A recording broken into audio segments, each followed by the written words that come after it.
Oh, shoot. Hey, Alberto. As you know, this is Warren Fiihr from Action Coach. I'm just so thankful for you taking the time with me today. And I can't wait to hear about your wisdom and how you grew your business. And this is going to be really fun. So I'm looking forward to it.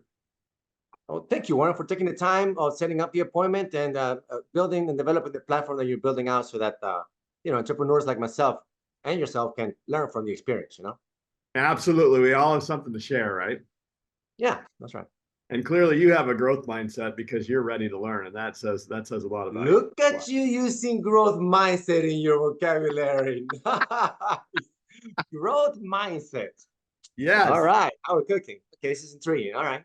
That's All right. beautiful. So yeah, I do have that is some of my perceptions. I do try to work with the growth mindset scenario. Correct. I like that. Give me more opportunities, more things to work with. Yes. So that's a good first setup for the first question. What do you attribute your growth to? You know what? That's a great question. One of the things that we developed in the scenario was how do we expand how we work? Meaning, how do we expand the value that we have? Meaning, we do these things, but how do we do them a bit better where they're more enjoyable or more simple to use or more efficient?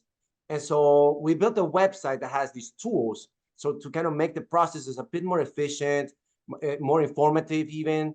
So going to the website, thepremiumadvantage.com, it's an experience that you can have to help you solve some problems. So that website has a lot for the growth because it involves a lot of steps that can help everybody, meaning us, myself. So I go to the website and refer to it all the time. I send the clients over there and members all the time. So having that as a medium for us to kind of engage with, that has helped us a lot.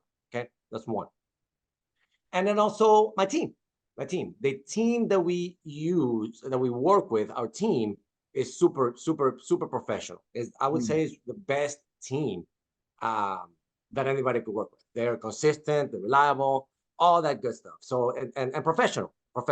So there you go. Those are the two big things that I can think of at the moment, which are the website and the team.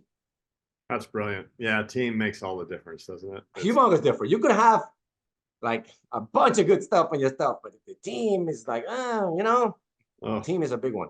Oh, for sure. So what makes your business unique? Why do customers choose you over a competitor?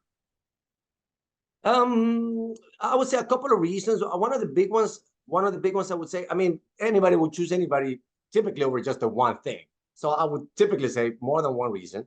But one of the things for sure we try to be is informative, And so because we have this tool available that helps us kind of be more efficient, it allows for us to have a bit more time to be more informative, so that whenever decisions get made from the clients and the members, they have more information, so that when things happen, they're informed, they're aware. There's something that they can relate to and go, yeah, we did talk about this. This did happen. This was told to me.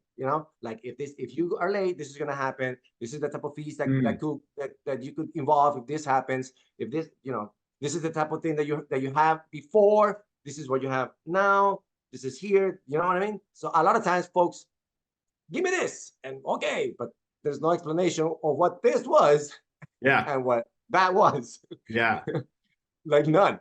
So we try to go through that process. Hold on a second. You told me you wanted this, but you sent me this, but you said this. Yes. And we want to clarify and confirm, and then so that process, I think, is valuable that we typically implement. Isn't that, that emphasis on communication, man, that communication should be such a simple thing, but it's definitely not a simple thing. Would you agree with that? I would say good communication is the key to any good business. Okay? Communications with your team, communications with your new clients, communications with established clients, communications with potential clients, communications with the broader audience, your marketing. All of these have different layers of communication. The more efficient you are and being able to properly communicate to each one, like your team members, each team member is a different type of communication, I would say. Each client, new client, a little different than a potential client, a little different than, somebody that you've never met. So, understanding these situations. And then on top of that, there's the layers of like personality types and how those personality types teach communication. Yes, that's a brilliant one. So, you know, going through these little understanding or learning these things, which some things that I've learned as I meet more folks, like it makes things a little bit easier with regards to like how to work. Absolutely. That's wonderful. Okay. So if you were starting your business over again from square one, what would you do differently? Um, what would I do differently? I mean, there was a couple of times that you take a step back, you know, you go, oh, I shouldn't have done that, or, you know, however, if you don't have those little experiences, like you didn't learn, you didn't go through that experience where you had to learn, you know, there are some times where you maybe overcommit, you know, so, you know, I always think back and I go, well, I'm healthy. So I was overcommitted in this one situation. I made this decision, you know, it's all learning experience. And so I couldn't say that I would do anything, even though I have some things in mind. If I take some things back, who knows what could happen? You know, Ah, and then overall, you know, health is the biggest one. And so everybody's doing, you know, this makes sense. There's progression, there's advancement. So I would say I couldn't really change many things. There may be some things that I could say so that you can be more efficient with regards to your rate of growth, yeah. perhaps. That's one of the things that I would say. Everybody's different on that. Well, that's interesting. So I think it goes back to your like growth mindset, also kind of this learning mindset. So what you're saying is if there was something that you may have regretted or whatever, you don't regret it because you learned from it. Is that right? I try to, man. I try to. So I and what am I gonna do so it doesn't happen to me again? Yeah. This, and then that way you can go next time. I already saw patterns that this was this. I'm not gonna do that again. I'm not going on that one. No It's way. better because it's at the beginning, it's at the early stages where if you don't learn the lesson or the situation, and then now you're bigger committed because you feel like, oh yeah, and it didn't happen to you. Oh, Yes. so I perceive that, you know, this is the scenario that I've been presented with. So I'm like, yeah, I'm okay. That's great. That's great. Yeah. So as an employer, what have been your biggest learnings? As an employer, you know, patience is a humongous one. Communication, patience, and communication. You know, especially if you're working with folks that are people.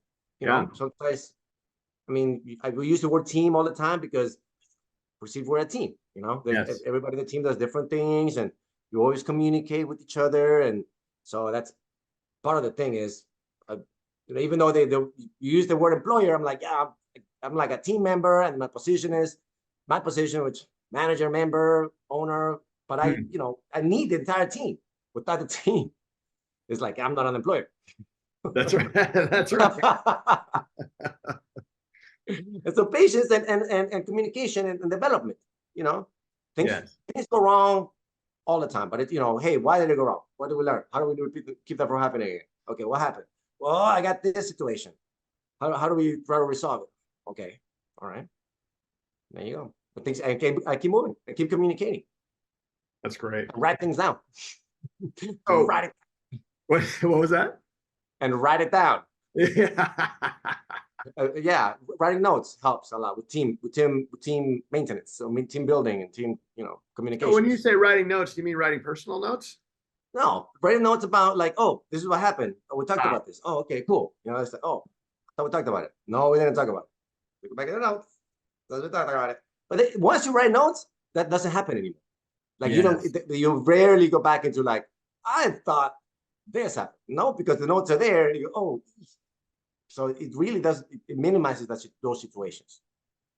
Yeah, great point. And a little bit of accountability, and we don't have to go he said, she said, when we both agree this is what happened and we wrote it down, correct? It's in it. It's in it. It's true. Yeah, I mean, and it used to. And by the way, it's not only with the team members; it's also with like clients and members.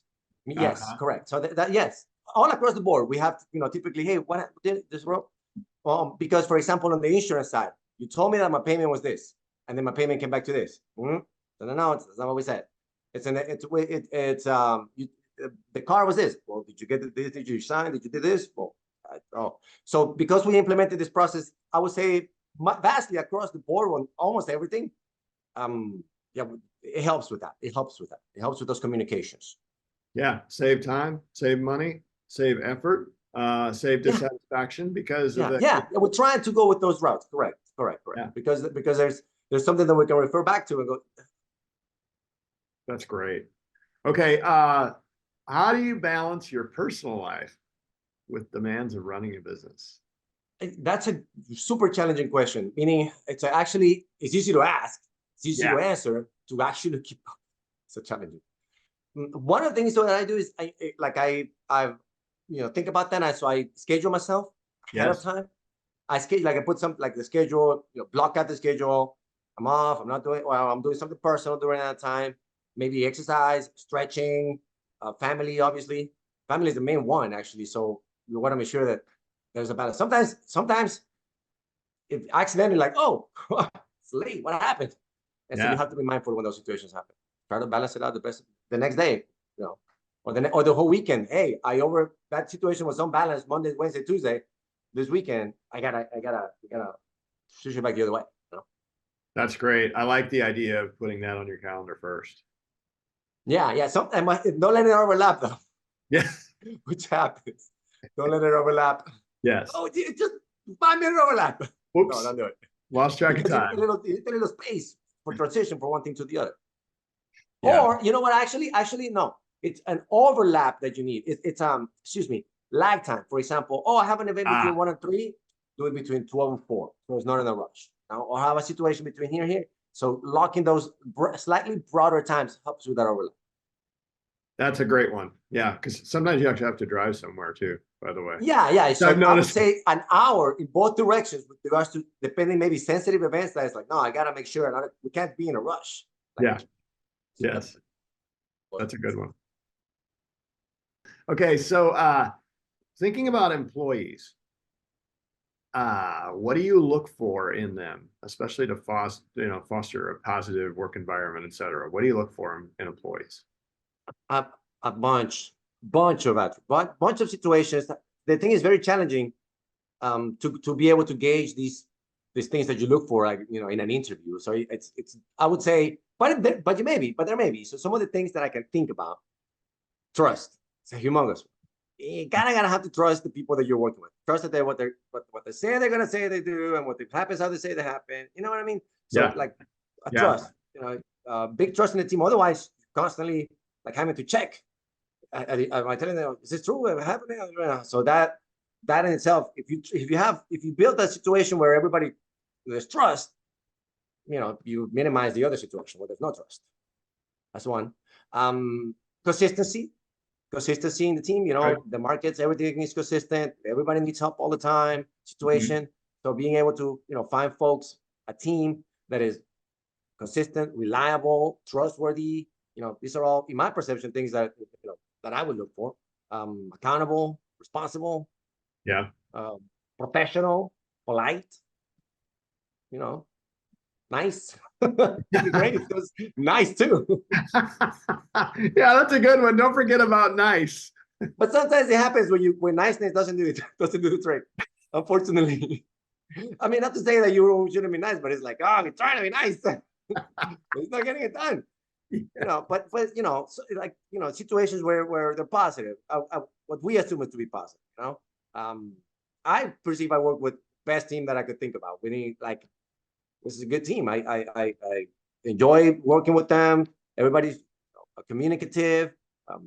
We're growing. We're communicating. Everybody's developing. I perceive. So that's one of the things that I enjoy. Be with it. Like them. You gotta like them. You don't have to like your team. Everybody's different.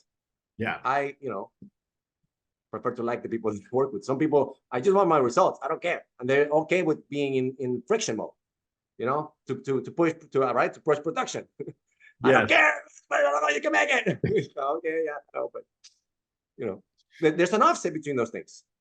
Yes, definitely. That's great.